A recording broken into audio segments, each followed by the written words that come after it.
guardians of peace on the warlike Pacific, engage in war maneuvers.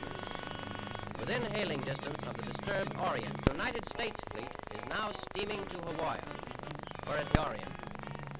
Meanwhile, the Mikado's navy has concentrated ships of all nations ready to protect their nationals.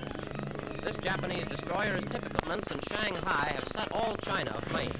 Carrying from the bombing of the Japanese planes have aroused their now erecting barricades in an attempt to hold their gains against returning Chinese troops. Boycott posters but failed to stop the trouble, which was endangered by recent fighting in the Shanghai district. Here's the American consulate guard as part of the force stationed there to protect white residents during the present turmoil in China, fired on in this park by snipers. The international settlement itself is now thronged with Chinese refugees. Fierce fighting threatened to invade the foreign settlers. In the international settlement, the troops of the Chiang Kai Shek are guarding the town.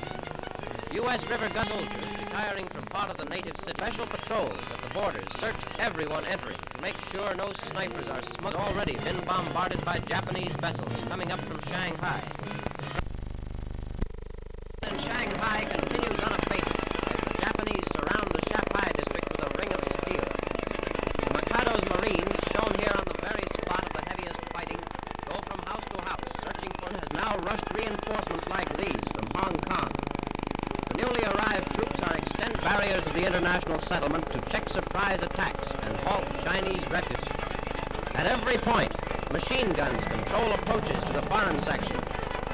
Bridges which connect the foreign district with the native city are heavily guarded. All who pass are searched. Across narrow Suchal Creek, which is now the American patrol area, these attacks. 30,000 soldiers have been added to the Chinese forces at the walled city of Nanking, where the Lion Hill forts replied to shots from the Mikado's warships. Veteran Chinese artillerymen are bringing up field pieces to strengthen the defenses of the ancient town, which the Chinese seek to hold at all costs. The Japanese warcraft have also shelled the Wusung forts on the Huangpu River, 16 miles below Shanghai. While the great powers strive for peace, Japan's guns are pointed south. These reinforcements are being rushed to the scene of action as the disagreement between Japan and China rages furiously. In Shanghai, refugees pick their way through the tangled mass of barbed wire in an effort to escape the siege of battle. Deserted entrenchments mark the path of skirmish. Bullet-riddled buildings tell a tale of disaster. The beats, while the flaming inferno swallows dead and wounded lie about the soul within its reach, destroying the humble dwellings. Thousands of refugees picture. The relief societies are extending every effort to feed and clothe the youngsters. After all, it isn't this flee the stricken area on flat cars with their meager below morsel of food, holding their baskets out and praying for help. And are the rice kitchens popular? These poor kiddies probably haven't eaten anything in days.